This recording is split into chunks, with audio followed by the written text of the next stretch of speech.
حنا جايين من كل مكان للصويرة زينة البلدان نزورو ونرجع فرحان كالضبيل وللهيلولة حوض السلاح ومحيلة نضربو شوفار هاد الليلة.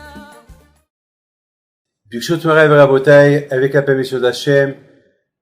Hier, c'était le 26 Elul, jour de la Iloula de Rabbi Chaim Pinto. Il y avait des dizaines de milliers qui ont suivi la Iloula.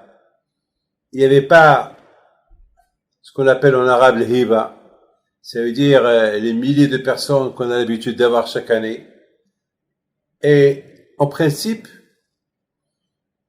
on devait être que 40 personnes, c'est tout. On doit dire un grand merci à Sa Majesté le roi Mohammed VI que il nous a donné la permission d'atterrir pour célébrer la Iloula de Rabbi Chaim Pinto, sachant que chaque année il y a des milliers de personnes qui viennent au Maroc pour cet événement, et malheureusement avec le corona, on ne pouvait pas être plus de 20 personnes au cimetière. Il fallait rentrer 20 par 20. Donc on ne pouvait pas inviter tout le monde. Je ne sais pas, les gens ils ont su qu'il y avait une Iloula, ils savent déjà. Mais de toute façon, pour moi, c'était la plus belle Iloula que j'ai eue dans ma vie. Pourquoi? Parce que toujours la Iloula, il se passe quelques jours, on fait toujours la Iloula quelques jours avant la Iloula, à cause de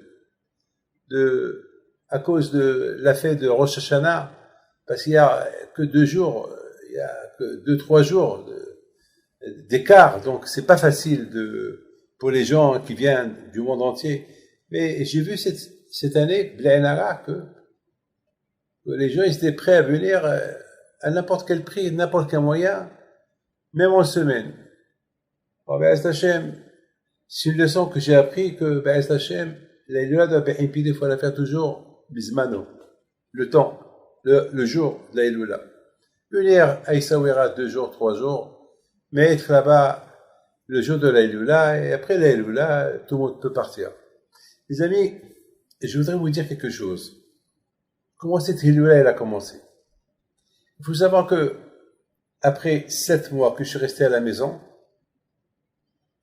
et j'étais exemplaire pour le monde, du monde entier, qu'il faut respecter les lois, il faut respecter les consignes du ministère de la Santé. On a eu l'expérience. Regardez, lorsque tout était fermé, lorsqu'il y a eu ce confinement partout, il s'est passé que le corona, ça commençait à se réduire. Et après, les gens, ils avaient ras-le-bol, ils avaient marre.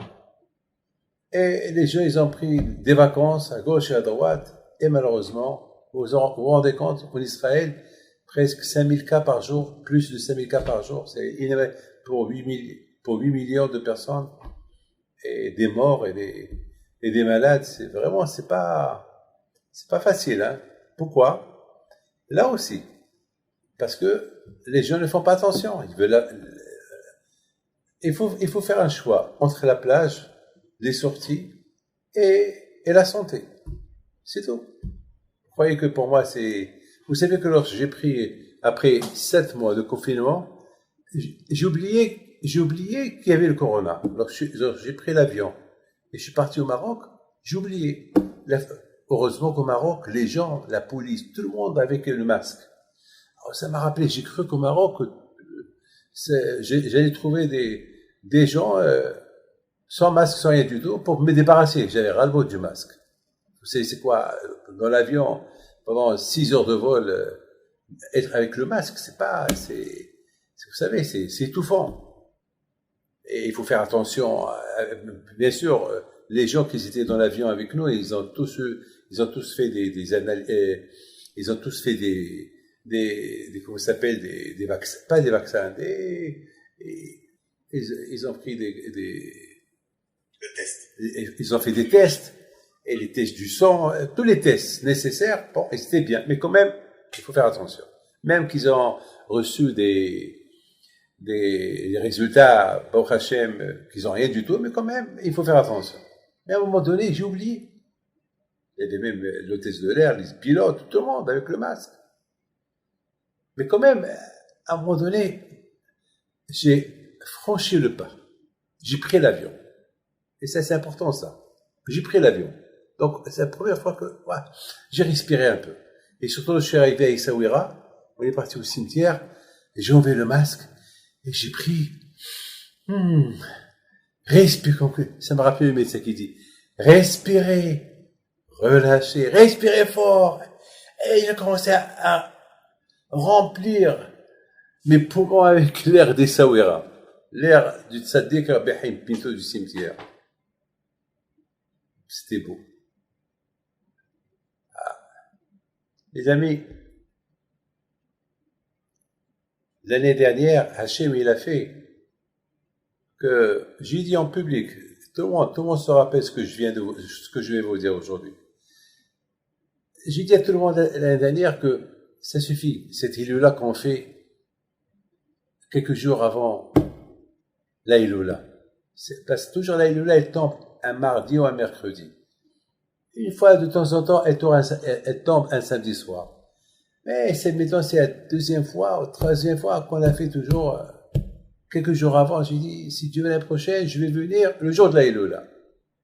Eh bien, Hachem l'a fait que je suis parti chez Rabbi Haim Pinto le jour de la Iloula de Rabbi Haim Pinto. Et j'étais content. J'étais content. Et puis j'ai pris sur moi, Hachem, tant que je suis là, s'il faut être là-bas le jour de la Iloula, parce que c'est vraiment, la Iloula, c'est le jour de la Iloula. Mais j'ai vu la main d'Hachem lorsque j'étais dans l'avion. Lorsque j'étais dans l'avion, je l'ai raconté, lorsque j'étais au mausolée, ceux qui m'ont entendu, alors ils ont entendu. Mais pour ceux qui n'ont pas entendu, ils vont entendre maintenant. Ils vont encore entendre une autre fois. Il s'est passé que j'étais en train d'écrire un cours de Torah. Et pendant le cours de Torah que j'ai écrit, je voyais que le stylo, il commençait un peu à s'affaiblir. Il fallait que j'appuie, il fallait que j'essaye de pousser l'encre vers la plume. Et à un moment donné, je voyais que le stylo commençait un peu à... Et de l'autre côté, j'ai terminé la page, il me manquait une page. Donc, je prends ma petite valise que j'utilise, que j'utilisais avant. Mais après ça, je l'ai vidée. Parce que, sachant qu'on est en confinement, donc tous les papiers que j'avais dans la valise, la petite valise, ma petite mallette, j'ai tout pris là-bas, les bonbons, les chewing-gums que j'avais là-bas. Parce que moi aussi, j'aime les bonbons, les chewing-gums. Pourquoi pas? J'ai arrêté de fumer depuis 15 ans. Et depuis, j'ai envie de fumer. Vous savez, la cigarette, c'est toujours la cigarette. Même quand on se détache de la cigarette, on a toujours envie de fumer la cigarette. Non, vous savez, j'étais un grand fumeur, je fumais beaucoup, je fumais un paquet par jour. Vous savez, j'ai fumé presque pendant 30 ans, mais c'est pas conseillé.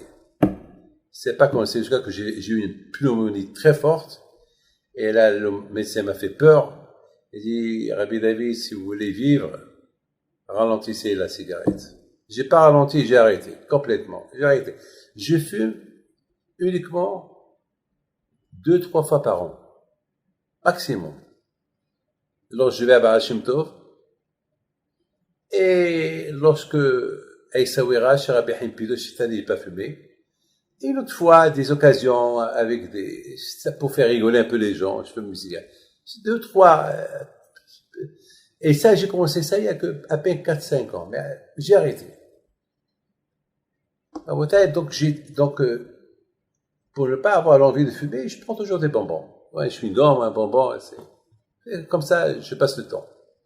Voilà, mes amis, j'ai tout enlevé à Pessah, tout ce qu'il y avait, et après, en plus, je l'ai secoué. De peur, parfois, je voyage, je mets là-bas un sandwich, puisqu'il y a là-bas un morceau de pain. Et voilà, il s'est passé que je prends le papier, et je commence à écrire, et voilà, les stylos, ils commencent un peu à se ralentir. J'ai dit, c'est pas possible. Et voilà, le stylo, il m'a fait une tache. Alors j'ai dit, tu sais quoi, c'est mieux que j'arrête. Je prends les papiers et je prends la valise, j'ouvre la valise. Pour ne pas mélanger le papier, j'ai cherché dans quel rangement, parce que dans ma valise, il y a des rangements de papier pour le passeport, pour le stylo. Et voilà, je trouve là-bas 2 stylos.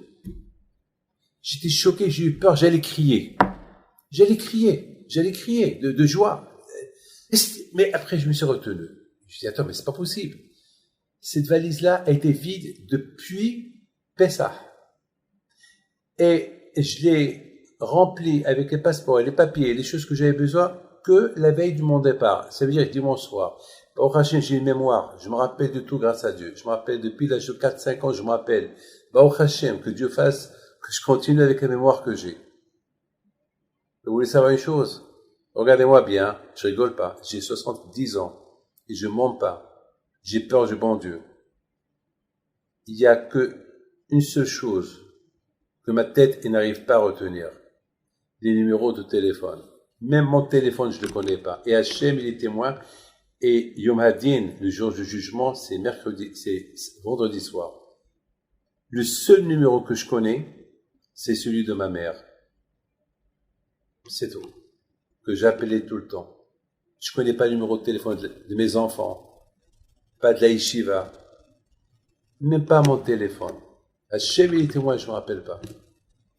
Alors, je peux vous dire que tout ce qui est compté, je connais pas. Et je n'aime pas compter l'argent. Parce que je veux pas donner l'importance à l'argent. Parce que si je les compte, c'est que je leur donne l'importance. J'aime pas les compter. Je les donnerai à quelqu'un qui les compte, pour moi, mais pas moi. Et vous pouvez demander autour de vous, qui vous voulez. J'aime pas demander combien d'argent elle a à la yeshiva. De temps en temps, je demande, mais je suis pas quelqu'un. Pourquoi? Parce que je sais que tout vient d'Hachem. Tout vient de Akadosh Baruch Hu. Akadosh Baruch Hu, c'est lui qui donne. Et s'il veut te donner, il te donne. C'est pas peine de... Donc, mes amis, mais la mémoire pour la Torah, je l'ai. Pour écrire, je l'ai. Mais la mémoire pour les téléphones, tout ça, je l'ai pas. Donc, moi, Baruch Hashem, j'ai une bonne mémoire. Et je sais que j'avais rien, j'ai pas mis un stylo dimanche soir. Donc, d'où ces stylos, ils sont venus. Ah, j'ai commencé à rigoler tout seul. J'ai dit, David, ne me dis pas maintenant, ah oui, parce que tu es dans l'avion, tu crois que tu es proche du ciel, le bon Dieu te les a mis là-bas. Non, c'est pas possible. Donc, il y a 2 options. C'est tout. Ou bien que, je sais pas. Voilà, je répète. Ou bien, je sais pas. Ou bien peut-être, vers Pessah, j'ai vraiment bien fouillé, j'ai fait l'abdikat Hametz de ma valise, et j'ai tout pris, même les stylos, je les ai pris. D'ailleurs, c'est les stylos que j'avais là-bas, que j'ai utilisés depuis 7 mois. Parce que j'avais là-bas presque 10 stylos. Donc, je me rappelle très bien. Donc, mes amis, ou peut-être, il y a eu là-bas quelque part 2 stylos, et Hachem, il a fait que même lorsque j'ai secoué le cartable, les stylos, ils sont restés là-bas. Pourquoi? Parce que Hachem, il savait que j'allais partir à la Iloula de Rabbi Pinto. Et je vais commencer à écrire dans l'avion. Et après, le stylo, il va s'arrêter. Alors, il a prévu et je vais oublier de mettre le stylo. Donc, alors, quand je vais au roux, miraculeusement, il a prévu ces 2 stylos que je les ai pas vus. Voilà, il y a 2 options. Ou une option miraculeuse. Voilà. Ou une autre, option. Hachem, il a fait que je trouve les stylos au moment que je veux. De là, mes amis, vous devez savoir que Akadosh Baruch Hu, il prévoit tout. Akadosh Baruch Hu, il connaît tout. Et Akadosh Baruch Hu, il sait tout. Il fait tout. Il fait tout. Lorsque j'ai vu ça, j'ai dit 100% que Hachem maintenant, Be'ezat Hachem, on va faire un bon pèlerinage de 40-50 personnes et 100% que Hachem, il va écouter nos prières. J'étais sûr. Et voilà, on dirait, après 7 mois, Akadosh Baruch Hu, il me montre. Et en plus, le plus grand miracle que j'ai eu, c'est que je voulais pas partir au Maroc. Je suis 7 mois, j'ai pas quitté la maison. Même les prières, je les fais seul. Rien que pour aller pèleriner mon père, le 5 Elul, je suis parti. Et pour ma belle-mère, le 6 Elul. Et après, j'ai pas quitté la maison. Pas de synagogue. voilà, c'est comme ça. Je voulais être exemplaire. Je voulais que tout le monde fasse, qu'il fasse attention. Bon, moi, je suis à risque. J'ai 70 ans, donc je dois faire attention. Mais au moins que les jeunes, ils font attention. Au moins, je comprends, il faut qu'ils sortent, il faut qu'ils travaillent. Je comprends. Mais au moins, il faut qu'ils fassent attention. C'est tout. C'est tout. Mes amis, la deuxième chose que je vais vous raconter, c'est que au retour, le retour de Essaouira, j'étais heureux, content. J'ai pas dormi toute la nuit. J'ai appelé tout le monde. J'ai souhaité la réfoua chez tout le monde. J'étais bien, bien. On n'a pas ramassé de l'argent. Chaque année, on vend les ouvertures, on vend les mitzvot. Cette année, c'était les Shem Shamaim. Cette année, alors que cette année, je reçois pas personne. Il dit, cette année, ça va être le caveau de Rabbi Haim Pinto unique. Uniquement pour Rabbi Haim Pinto. C'est tout. On va même pas penser à l'argent. On va penser à rien du tout. Et lui s'occupera de tout. C'est tout. On va rien, ça va être les Shem Shamaim. Au retour, j'étais tellement content. Alors,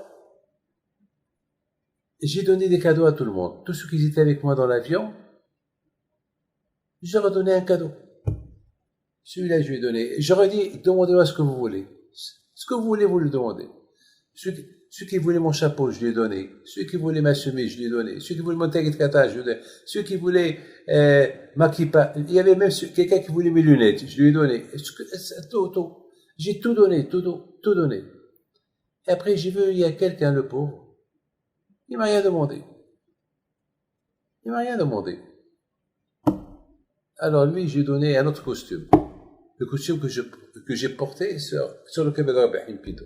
Et après, j'ai dit, tiens, je lui donne ma kippa aussi. Lorsqu'on est arrivé, je lui donne ma kippa. Maintenant, on est arrivé Essaouira à Malte. À Malte, on devait descendre pour passer, pour refuel l'avion.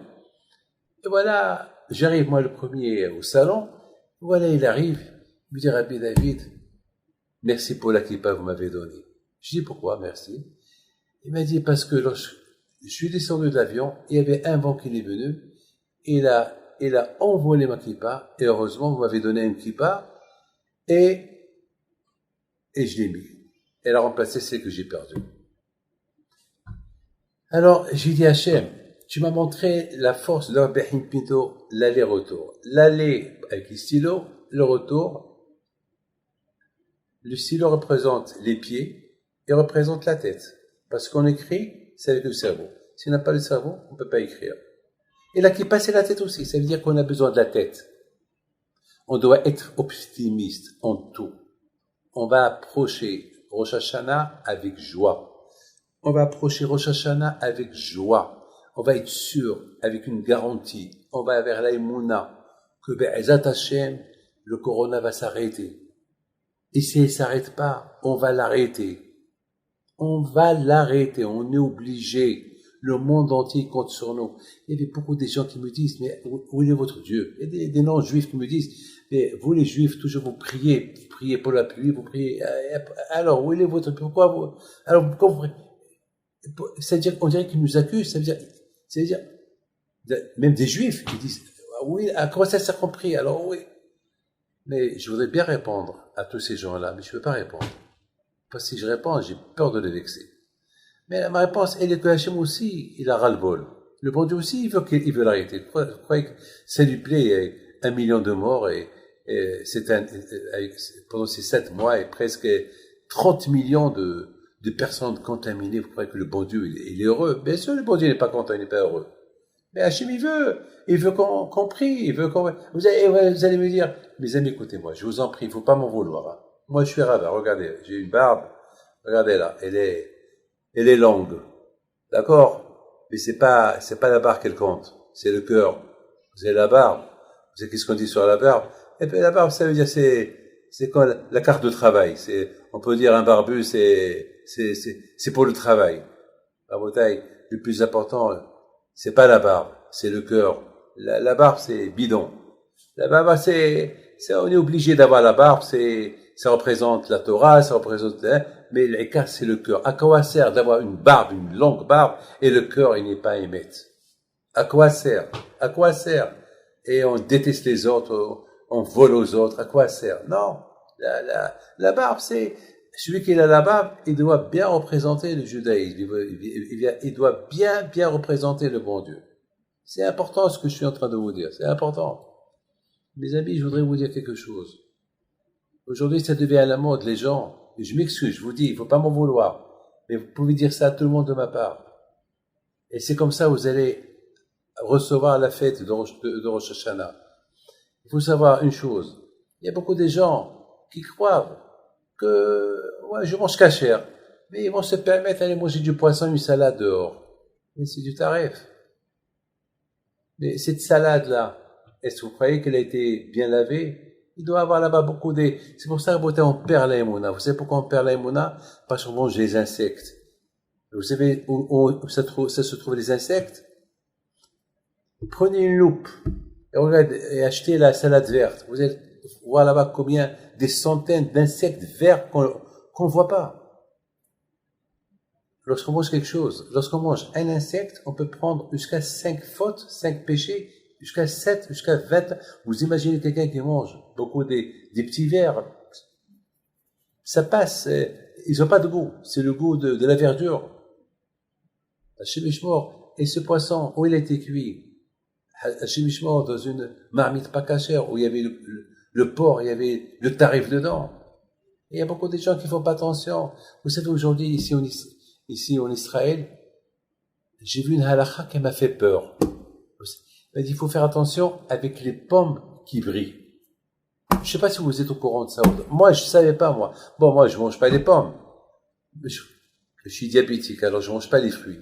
Mais, malheureusement, je sais pas, peut-être j'en ai mangé une. Moi, j'aime pas les rouges. Mais aujourd'hui, c'est à la mode. Ils font briller les pommes.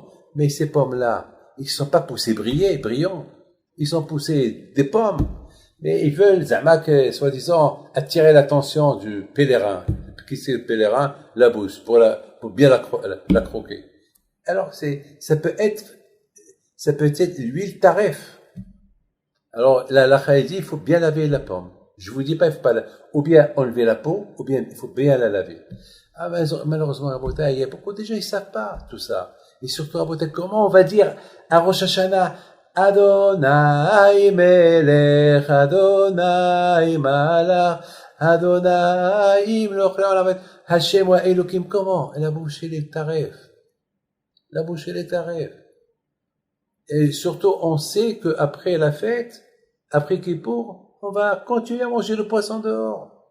Mais c'est l'hypocrisie, c'est pas, je m'excuse. Il faut pas m'en vouloir. Et pour vous dire, ça veut pas dire que je suis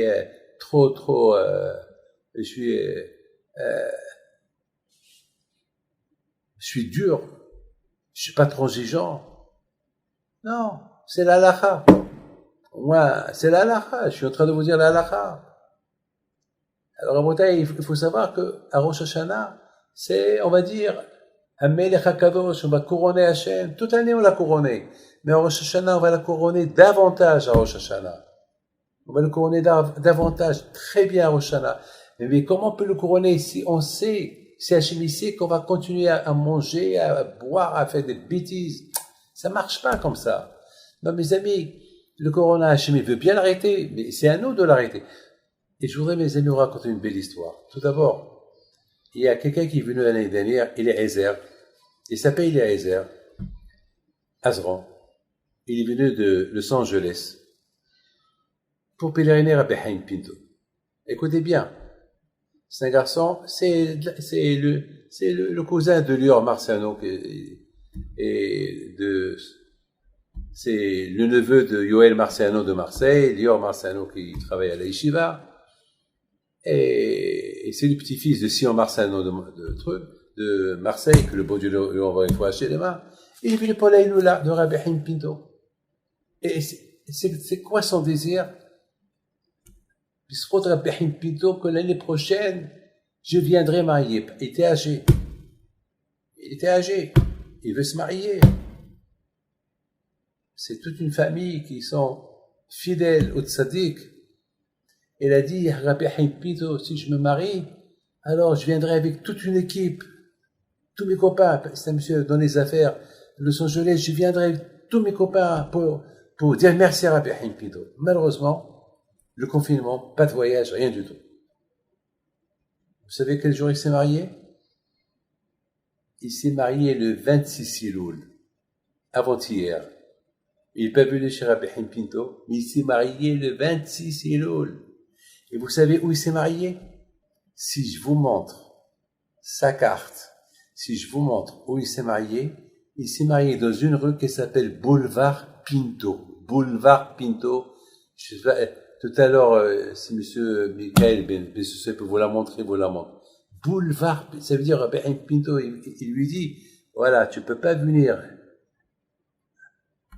Voilà, vous allez voir. On a reçu cette, voilà. Regardez. Pinto, non, c'est Pinto Palace ou Pinto Place, ou voilà, regardez, vous voyez, à Los Angeles. C'est de la folie, la folie. Merci. C'est de la folie, je suis devenu fou. Alors j'ai vu ça. Et lui, il savait pas que la Iloula, c'était le 26 Elul. Il savait pas, vous savez. Il savait pas. Lorsqu'il a choisi le chiffre 26 Elul, lui, il a choisi le chiffre, la date française.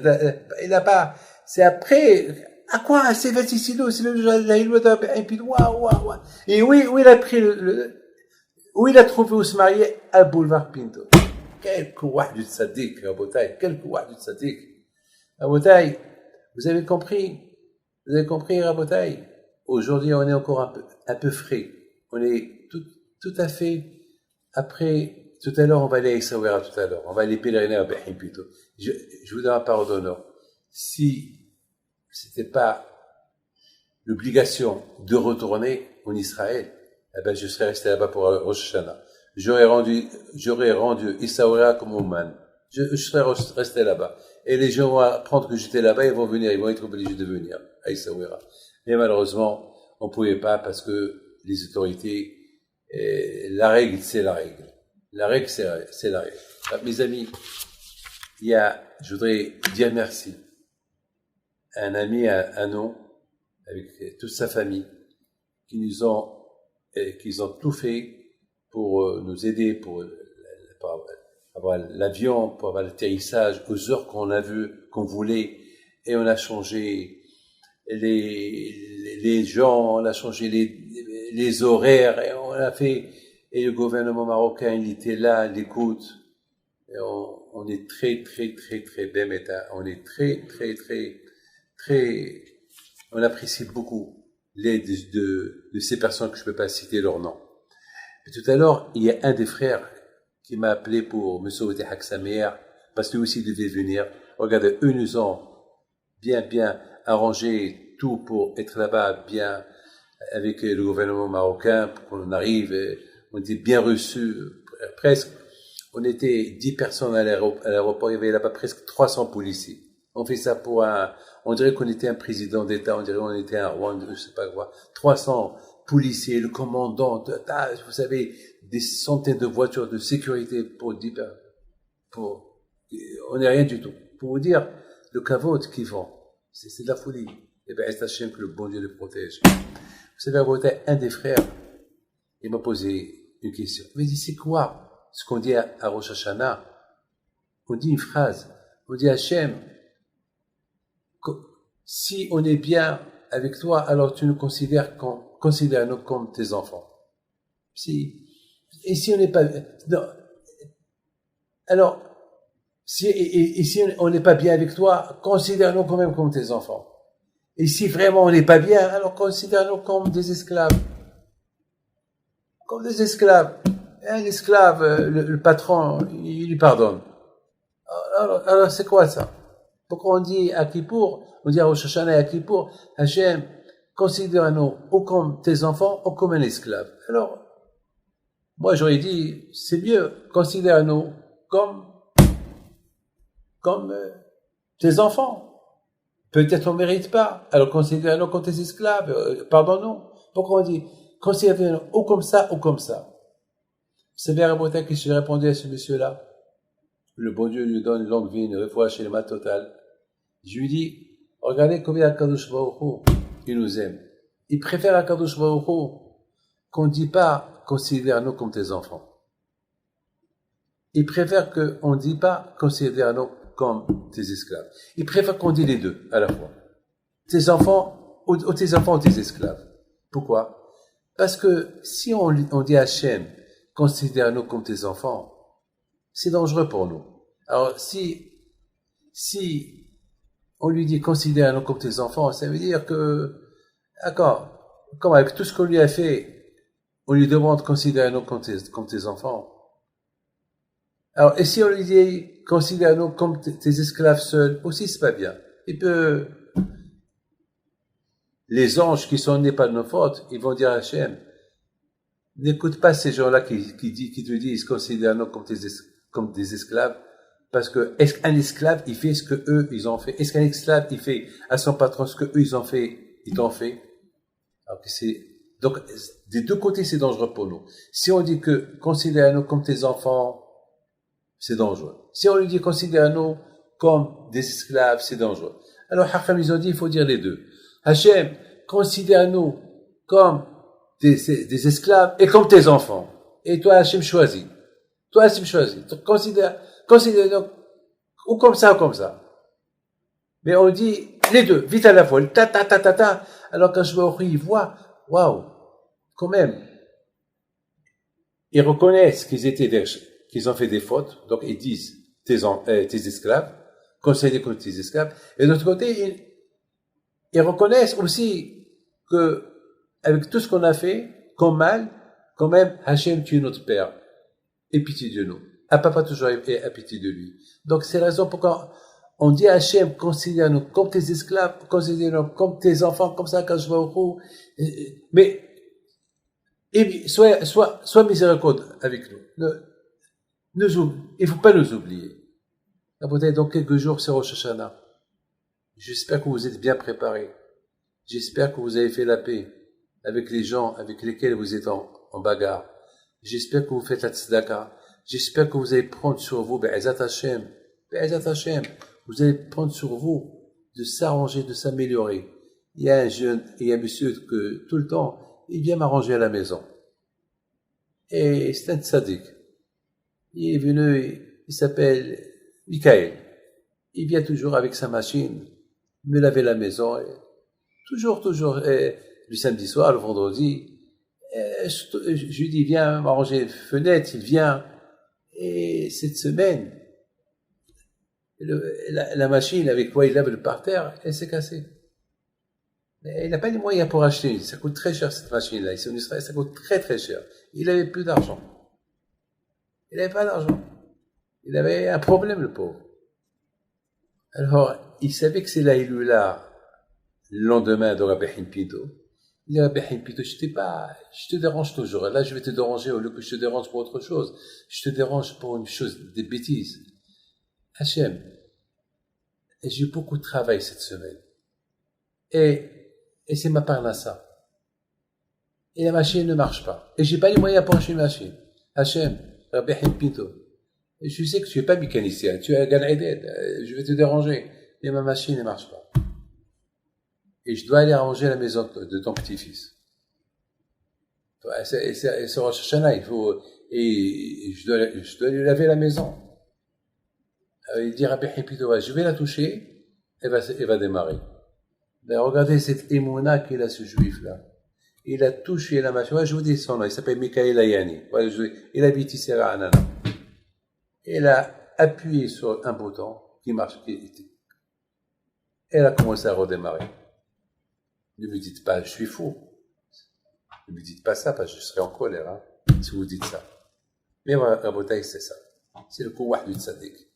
C'est Rabbi Pinto, c'est l'aïmouna, vous avez compris. Ça dépend comment on appelle Hachem.